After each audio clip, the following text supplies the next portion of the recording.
Coming up on today's Locked On Auburn, it's a War Rapport Wednesday. We talk with our friends about this upcoming Auburn versus South Carolina matchup, how bad South Carolina is. It's a must-win game for the Tigers. And in the final few minutes of the show, we sit down with Auburn linebacker Chandler Wooten. All coming up right here on Locked On Auburn. You are Locked On Auburn, your daily podcast on the Auburn Tigers. Part of the Locked On Podcast Network, your team every day.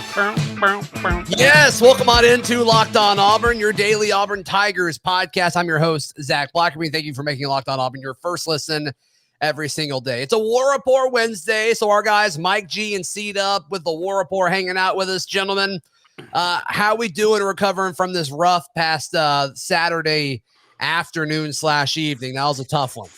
I don't know. I'm still trying to get the license plate of the truck that ran us over, man. Like that was rough. That was rough for sure. It wasn't good. How's doing a post-game show in that kind of with that kind of a finish? You know what? People wanted to vent about what we saw. And our post-game is our immediate emotional reaction to what we witnessed. Right. Nothing can be analyzed until we've watched film, but it hurt. It hurt, man. Just a lot of people were hurt because of what was at stake too. Yeah, and then Ole Miss goes out there and beats A&M, and then it just hurts more. So is what it is. It's like what needed to happen outside of our control did, and it's just like, man, what an opportunity that we just kind of let get away. But oh well, it's still mathematically possible. Well, we need Arkansas to beat Alabama, and we need to beat Alabama, and of course, win out. And I think it's one or two other things. Like a 0.4% chance of happening. Yeah, mathematically possible. This lottery ticket I bought yesterday will hit, but I mean, we'll see. Right. So, guys, we've talked quarterbacks all season, and I know we've talked about the Bo Nix versus TJ Finley kind of conversation throughout the year, and dating back even throughout the summer. Actually, you've been high on Finley. What are you expecting to see from him this Saturday, and how do you think Mike Bobo and Brian Harsin are going to use him moving forward? Whoa, hey, back up, Zach. Okay. I haven't been high on him. Clear the air. Yes, please clear it up. I don't want to put words in your mouth. Yeah, I have not been high on Finley. Okay. I think that earlier this season he showed a lot of grit coming in and saving us from what was what would have been an embarrassing loss to Georgia State. Sure. And I think he's been a model teammate, and he earned the chance. Now, this is not the way you want to see any player get the chance, right? So, before we move forward, we need to acknowledge what Bo Nix put on the line for his team on Saturday, right? He went out there on a broken ankle. Now we know what we didn't know at the time was a broken ankle, but we know now it was a broken ankle. Sure. And just tried to grit it out. He led a touchdown drive on that ankle as well, too. Now, when we watched the film, I mean, he was all arms, dude. It was all upper body. He was physically hurt. And just, he's a competitor, and any competitor does not want to come off the field. He wants to be out there with his guys. He did that. Yeah. I didn't realize you could physically do that stuff if you had a broken ankle. I guess at some point everything's pain tolerance, but man, I bet once the adrenaline died down after the game, I can't imagine how much pain. Pain, man. So, again, wishing Bo a speedy recovery. You don't want to see any athlete lose their dream to injury ever. Right. So hopefully he makes a comeback and is as good as ever. Sounds like surgery went well. So hopefully now he's just got to do the recovery and the rehab. They got him in there quick.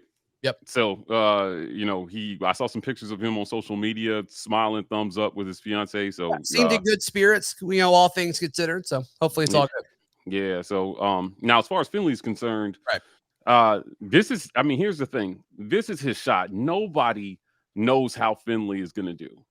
I've only said that we cannot judge Finley on the little that we've seen him, which includes Georgia State. Sure. You won that game.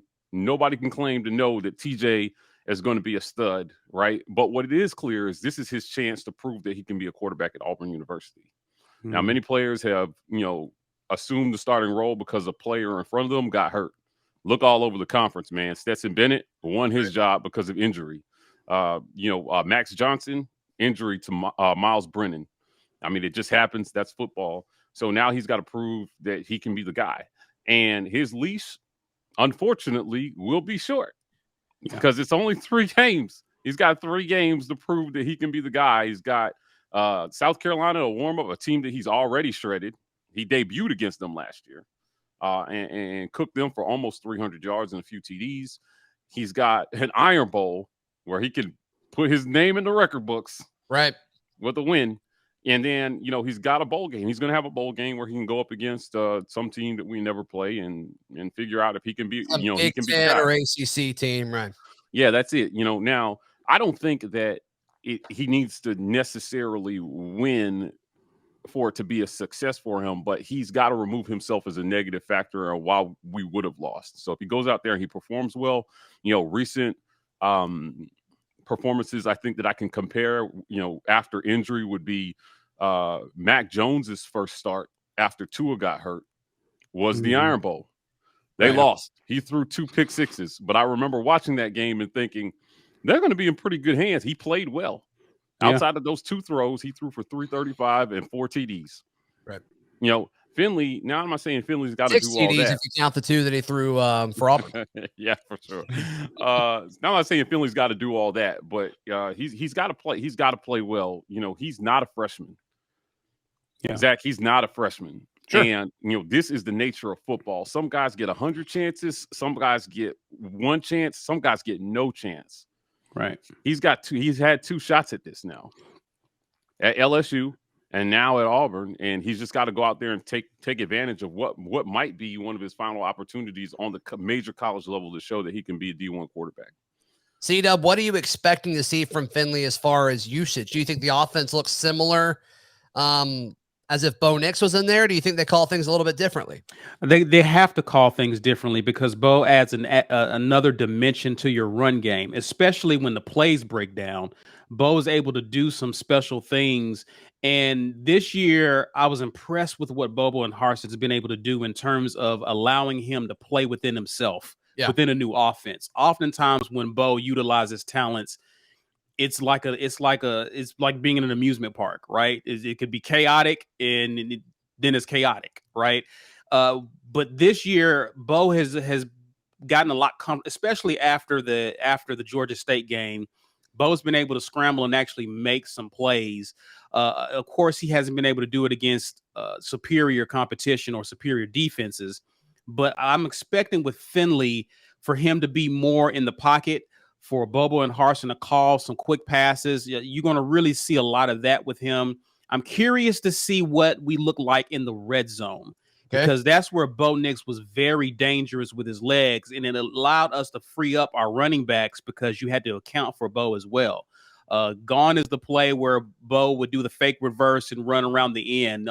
Finley's not doing any of that. Right. So I'm curious just to see what happens specifically to our run game now that you can key in and focus on our running backs and no longer the quarterback. But in the passing game, Finley can make every throw that you can perhaps ask him to make on the field. It's just a matter of how Bobo and Harsin scheme together a game plan to get guys open and allow an opportunity for him to get passes completed in a good enough time with our offensive line. Sure. Absolutely. No, I think all that makes sense. Great point about the red zone, because that is where we've seen Bo do his magic with his legs, has been in the red zone there. And some folks have been kind of asking to see it more between the 20s. But obviously, you don't want to do that because of injury. And like we saw this past Saturday. So do you think in the red zone, it comes down to more in between the tackles with Tank Bigsby and Jarquez Hunter? I think it's going to have to be. Of course, I could see them using Sean Shivers in some creative way. If it's not a sweep, a pass to him out of the backfield, something on the edges. If you want to attack the edges, I see Shivers coming into play, but definitely trying to run between the tackles with Hunter and Tank to see what we can do against the defense. And you got a chance to do it against South Carolina. Now, moving forward against Bama, I'm not quite sure, but this weekend is going to tell us a lot about how this offense looks under Finley. It's going to look different in a lot of ways. Yeah, I think, honestly, football is not that different. It's not that different under Finley than it was going to be under Bo. Finley's got to go out there and just prove he can complete passes. Okay. Yeah. He's got to prove that the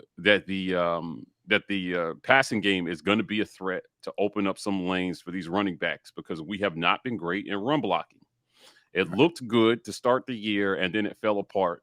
And as the year has gone on, this line has graded out better at pass blocking game by game, right? They graded out their best ever against A&M. And then they had a really good pass blocking day again against Mississippi State. But that's, we've got to make teams respect all aspects of this offense to help this O-line a little bit where they're struggling. And if he can't complete passes, they're going to play the run. Yeah. And teams have proven they can stop it. If they can play the run Saturday, it's over. Right. That's how we end up with, when Bo was most efficient, he was throwing the ball under 30 times a game, but completing a high percentage of his passes, right? And it was opening up lanes. And then you see the running backs start to get loose, and they have to respect it, or death by Bo. So right. Here it is again. It's got to be death by Finley, because I don't think what's on tape right now is, receivers, they've got to catch passes. Drops have been a problem this year. All the excuses just have to go out the window. Like, we cannot make excuses for TJ Finley. You're a D1 quarterback. Go out there, complete the make the easy throws, and just show the defenses that they have to respect it, so your running backs can get some room to operate. Right. Absolutely. Yeah. Hey, it is a War Rapport Wednesday here on Locked On Auburn. Today's show brought to you by our good friends at Fetch Me Home Delivery. We love Fetch Me. There's a ton of different meal delivery services out there, but there's only one local one in the Auburn, Opelika, Lee County area. Other folks claim to be local. They're not. They're based out of companies like out of Georgia and things like that. Fetch Me Delivery is the only one, and highly encourage you guys to check them out. I know a lot of folks coming in town next weekend for the Iron Bowl.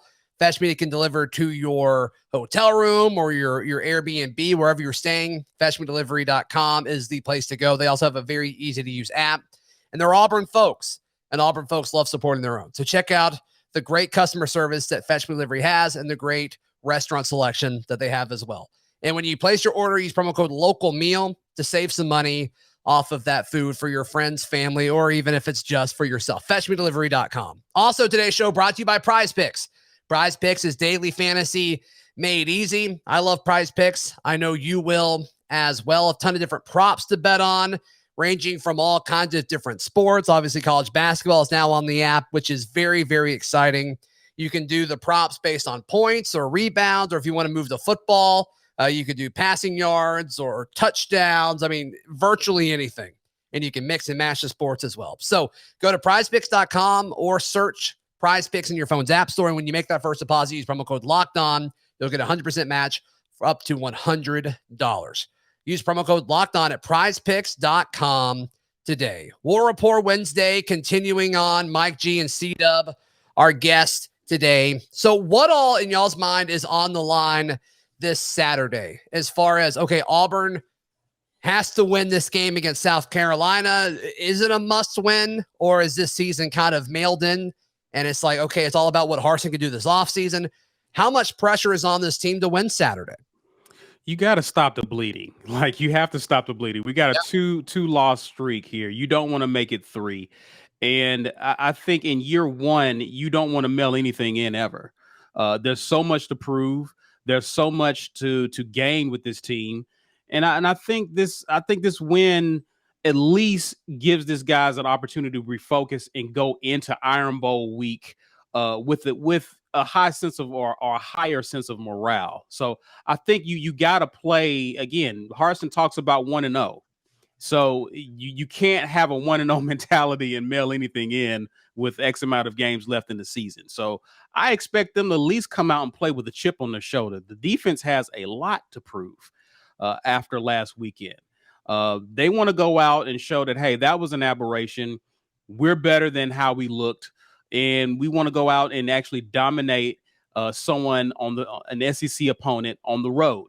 Right. Offensively, you're breaking in a new quarterback. There's a lot to prove offensively as well. You want to show that, hey, we can run the ball even if you try to take it away from us. So there's a lot to play for, I think. And I think this coaching staff, that the key is, can this coaching staff get these guys to focus and get them to get up for this game? And I think that's what I'm interested to see. Is one of the things I'm impressed with is how prepared we've looked over the past several weeks going into the game. I'm curious to see if how we able to maintain it as the game goes along, as South Carolina adjusts to things that we're doing. How engaged and how focused are we as a team from the players and coaches to come out and ensure that we do get the victory? Mike G, you in the same boat here? Yeah, you got to win. They're bad. They're not a good team. You can't lose to South Carolina. Yeah. I mean, it's just that simple. I don't care what's left on the table. You still need to beat bad teams. They're the next to worst team in passing, receiving, total offense. They're bottom 4 in rushing. This is not a good offensive team. Yikes. Right. Yeah. Like, I don't know how else to say it, Zach. If you go out here and you lose this game, this is not a good look. It won't be because they have better, more talent than us. It will be because we were not focused. Right. So your coach has to reset this team, prepare. You can still get a pretty good bowl game and finish a respectable 8-4, given you had the second hardest schedule in the country this year. By all metrics, I mean, after it's over, when they re-rank the schedule, I'm pretty sure we will have had the hardest. So it was the second going into the season, second only to Arkansas. Mm-hmm. But you got to win this game, man. Go out there. I don't care who's the quarterback. I don't care if we ran Wildcat the whole game. You cannot lose to Arkansas, to South Carolina. You can't. I think we will run any Wildcat. That's always a fun conversation to have.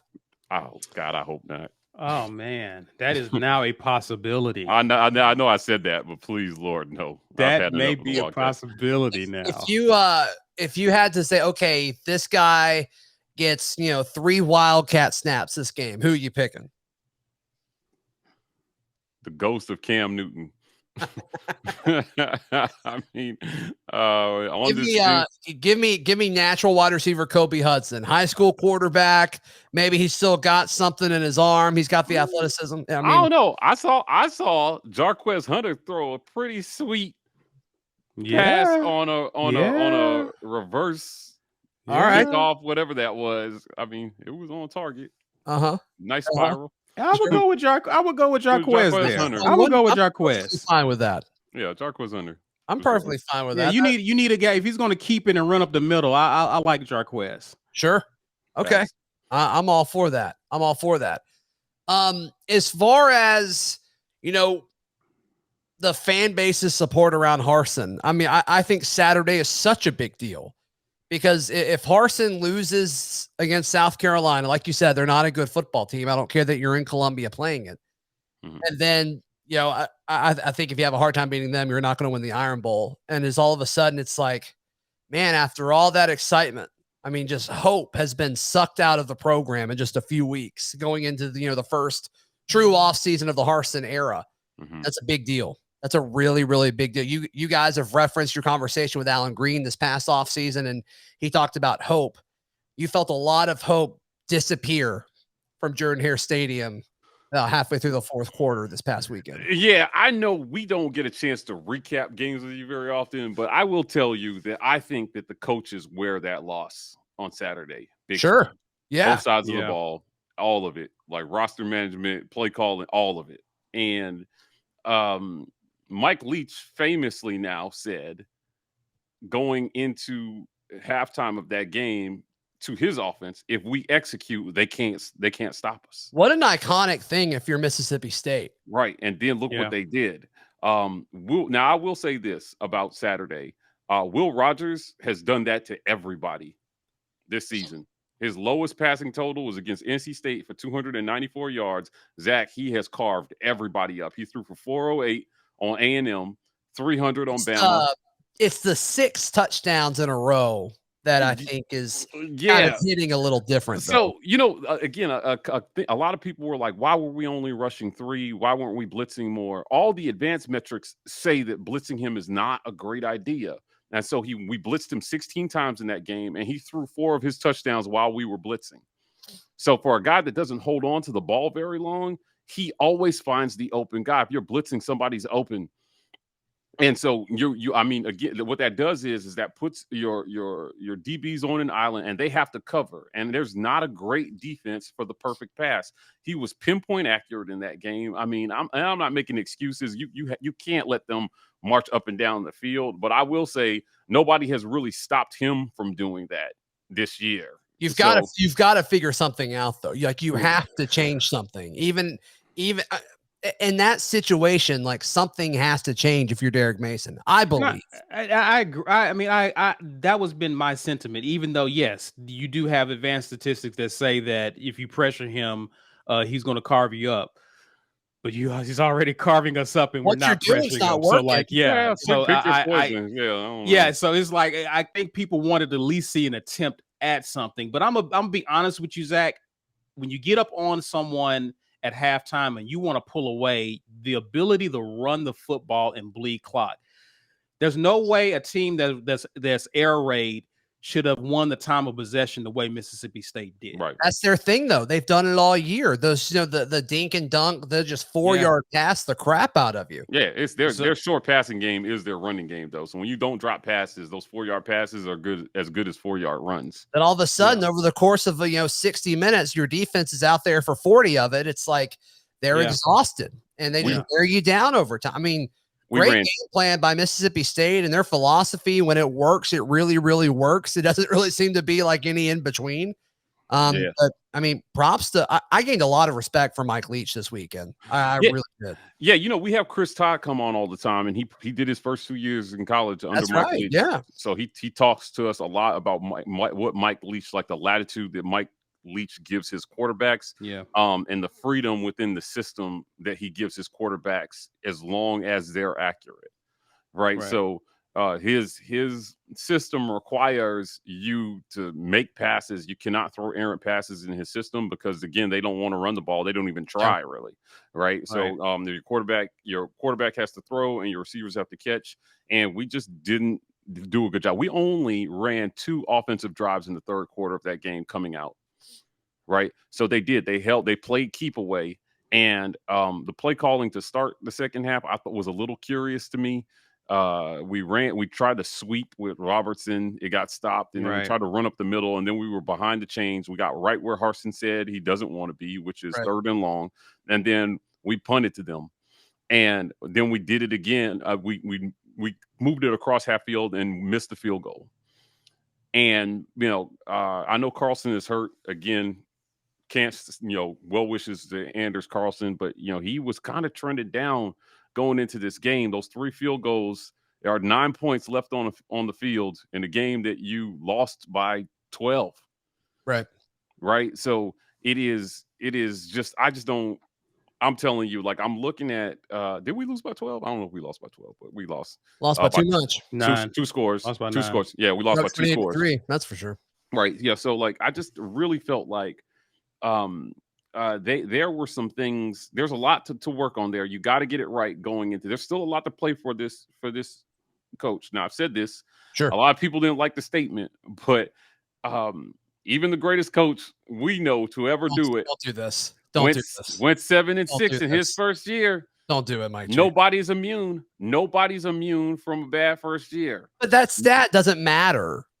I went on a thing about this yesterday. That thing, like the stat, but I mean, a lot of coaches go 7-6. Like, that's not why Saban's good. Yeah, I'm just saying the expectations have to be realistic. If you're the best to ever do it and you're not immune to a 7-6 season, neither is Harsin. The fan base just needs to calm down. Also recruiting at a very high level when he went 7-6. He was, but I mean, you guys make fair points, but I think what Mike G is saying is that Harsin is coming in just like Saban coming in and having to transform and create his team from the ground up. That doesn't necessarily, and I think what Auburn fans have gotten used to, we've gotten used to instant success. I think that was perhaps the curse of our last coach, is that we came within 13 seconds of a national title. Well, what's missing in the fine print is that guy was only gone for like less than a year. Right. Those players knew him. They knew his system. Actually, they knew more of that system than whatever Chiswick brought in with that OC. So it was easy. The transition was easier for him. You're talking about a complete overhaul of your team. So the point there is that sometimes we get excited because we know the talent we have, but they were not recruited by this coaching staff to play in this system.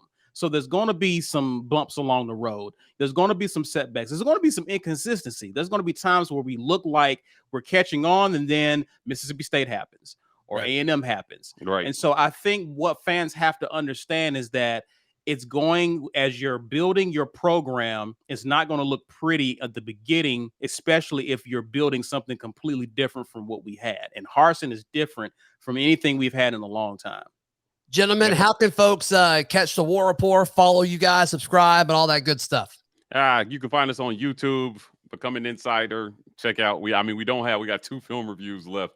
Hopefully they're more pleasant than the one we did on last Saturday's game. I hope so. But we got some other. We're covering basketball as well too. So Ike went down to the game and covered that, and we're venturing out a little bit. So find us on YouTube. We're the War Rapport on Twitter, Instagram, TW Rapport on TikTok. Awesome. Thank you guys so much. Be sure to check out the War Rapport on all social medias and especially on YouTube. Become an insider. It's worth every single penny. And I'll talk to you guys next week. This is it. The putt to win the tournament. If you sink it, the championship is yours. But on your backswing, your hat falls over your eyes. Is this how you're running your business? Poor visibility because you're still relying on spreadsheets and outdated finance software. To see the full picture, you need to upgrade to NetSuite by Oracle. NetSuite is the #1 cloud financial system to power through your growth. 93% of surveyed businesses increase their visibility and control after upgrading to NetSuite. If you want to be one of those businesses, check out NetSuite today. Over 27,000 businesses have already used NetSuite. And right now, through the end of the year, NetSuite is offering a one-of-a-kind financing program to those ready to upgrade at netsuite.com/lockedonncaa. Check it out, netsuite.com/lockedonncaa. Today's show also brought to you by our friends at Built Bar, the best tasting protein bar ever. Check it out at built.com. All these bars look and taste like a candy bar, covered 100% in chocolate.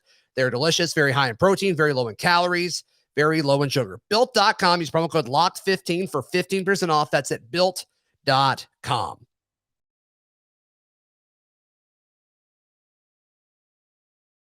And joining us now on Locked On Auburn, Auburn linebacker Chandler Wooten. Chandler, how are you? I'm doing good. How are you? I'm good, man. I am good. I imagine that was a tough one to to kind of digest after the fact, but kind of what was going on in your mind after the game? Yeah, that was tough. Just to come out and start fast the way we did, and just to see the game unfold the way it did, and it was tough, especially with what we were trying to play for, and the opportunities that we had in front of us. Right. So it was definitely tough, especially after the game. Especially coming in yesterday, watching the film, just seeing how everything happened, kind of was self-inflicted, and so it's really no one else we can blame but ourselves. So now we just gotta get back to work and just try to get better. Obviously, a strong start offensively and defensively. Did something change? Did something happen? Was it something that Mississippi State did, or something that you guys changed up, or was it just an execution thing and just kind of, didn't unfold the right way? Yeah, I really think it was an execution thing. Just came out swinging, executing on both sides of the ball. And then, just kind of, once they got the momentum right before halftime, they came out, scored again. And, you just kind of felt the energy shift. And so I think they came out in the second half and did some different things than they did in the first half. And they made some adjustments, and that's credit to them. That's a good football team. And so, but obviously you can't blow a 25-point lead at home.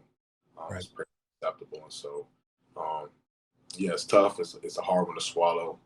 But now we just got to use it as fuel for this week. Sure. And then, just to throw, some more things into the fire. I mean, you lost a lot of key guys. The reports coming out, Bo, it sounds like his surgery went well. But, hopefully a quick recovery for him. Anders Carlson is another guy. He appears to be liked by everyone in the locker room, and obviously a really good kicker. You being a leader of this team, how do you kind of say, hey guys, we got to focus on South Carolina this Saturday? Yeah, I think it's, just everybody has to step up. now we're missing some key pieces. We've kind of dealt with injuries all year, but now it's like we're going to be without them for the rest of the way. And so I think it's up to us, as their brothers, as their teammates, to kind of just pick them up, carry it on the rest of the way. That's the best thing we can do for them. I know they want nothing more than to be out there with us, but if we can finish this year strong, it'll be a positive note, heading into next year. And so I think it's just about everybody staying focused at the task at hand. Obviously, we got a lot of work to do in a short amount of time to do it. And so I think right now it's just about finishing strong, just playing with a lot of pride and playing for the guy beside you. And so I think that's where we're at right now. Chandler, I hate that right now I'm only asking you bad things, but TD Moultrie made an outstanding play rushing the passer, and then, the stadium's erupting, the defense is fired up. And then a few seconds after the play, the refs get together and say it's being reviewed for targeting. And then, as we all know, they said that it was. What do conversations look like, from the coaching staff to guys like that when they make a really good play and they're put in a situation where, like, he was going for the football because he thought he was going to throw it and he tucks it in, and then, their helmets touch. So by the letter of the law, they're able to call targeting on it. What's the conversation around that? I think it's extremely tough, especially when you got a play earlier in the game where you feel like it should have been, if anything was targeting, that was targeting, in my opinion. But it's just tough. It's really no way around it. Now we're missing him for the first half this week. And so it's unfortunate, but that's football. And that's why you prepare everyone, every single week. And so guys like TJ, guys like whoever's going to play in place of TD are ready to go at all times. And so as a team, we've got full confidence in everyone that's going to step on the field on Saturday. And now it's just about, going out this week and executing the right way and practicing how we want to play and bringing that energy to practice so it can translate to Saturday. And so I think right now it's just about, everybody getting on the same page. And that's one thing I like about this team. You don't have a lot of complaining in the locker room. It's not a lot of pointing fingers. It's not a lot of none of that, because obviously everyone could have played better on Saturday. It's a lot of things that we all did to contribute to that loss. And so now it's just about licking our wounds, taking it like a man, taking it on the chin, learning from it and growing from it. You're a team captain on this team. Have you had a conversation with TJ yet as far as him getting – I know you were a huge supporter of Bo, and now I know you're a huge supporter of TJ. Have you had that conversation yet saying, hey, man, we're behind you? No, I haven't. Just simply for the fact that TJ is the kind of guy who I feel like necessarily doesn't really need that. He's got a lot of confidence, man, and it's crazy. He's still a young player, but the kind of confidence that he possesses, I know he's ready to go. I see him every day, at practice, and the way he prepares himself.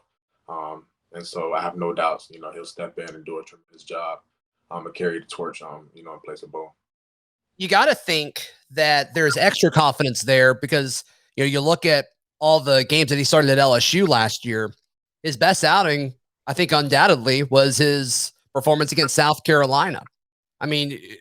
That's got to help, right? As far as, going into this, like, okay, I've been able to beat this team before. There's not a whole lot different happening on that side of the football. Does that help when you've had success against the team previously going into it the next year? Yeah, I'm sure it does. It gives you, confidence like, okay, I can do it. I've done it before. So now I know I can do it again. But obviously, it's a new offense, a new scheme, new players around him. Just a new everything. And so I know, in his mind, he's not going to, fall back on that necessarily. And he's going to attack this week with the right mindset and, just the right attention to detail, just everything he needs to do to prepare himself, to give Auburn the best chance to win this Saturday. Sure. Absolutely, man.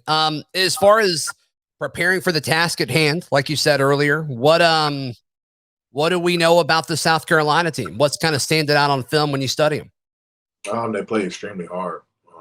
They're a team who's trying to, get bowl eligible. So we know that, we understand that. We're going into a hostile environment, playing a night game there. So it's going to be electric. And then you look at both sides of the ball. Like I said, they play extremely hard, and on offense, they run the ball very well. So they got a really good running back. some key good key pieces up front. And so that they just got playmakers, and so obviously they have a new staff as well. And so I know they're trying to end this year the right way as well. And so we're definitely going to have our hands full. We're going to get the best shot. Last year, this Auburn team was upset by South Carolina. I think that was kind of a shocker by a lot of folks. Is that being brought up at all this year? Not necessarily. New team, new staff. Sure. So we just came off a week where we lost a game we felt like we shouldn't have lost, and so that's the SEC. It's a week-to-week league, and so now we've got to shift our focus to South Carolina, which we started doing on Sunday. And so now it's just a brand new opportunity for everyone to go out there and play their best ball. Coach Harsin always tells us, every single week come game day, you should be the best player you've ever been, because you have the most experience you've ever had. You've had the most practice you've ever had. And so I think that's the important thing to remember this week is how are you going to get better? What are you going to do to help the team get better? And so right now it's all about the team. It's easy, let your mind drift towards the end of the season, especially when things have gone the way they have the last couple of weeks for us. So I think it's up to us leaders to, keep everybody focused. And so that's, kind of where I'm at with it right now. Absolutely, man. Hey, best of luck on y'all's trip to Columbia this Saturday, and hopefully you guys come back with a W. Yes, sir. Thank you. I appreciate it. All right, that does it for today's edition of the show. We'll be back tomorrow to continue talking about this Auburn-South Carolina matchup. Follow the show on Twitter at Locked On Auburn. Follow me on Twitter at Zac Blackerby. And if you're watching on YouTube, please like the video, click subscribe. Means a ton. We'll see you tomorrow right here on Locked On Auburn.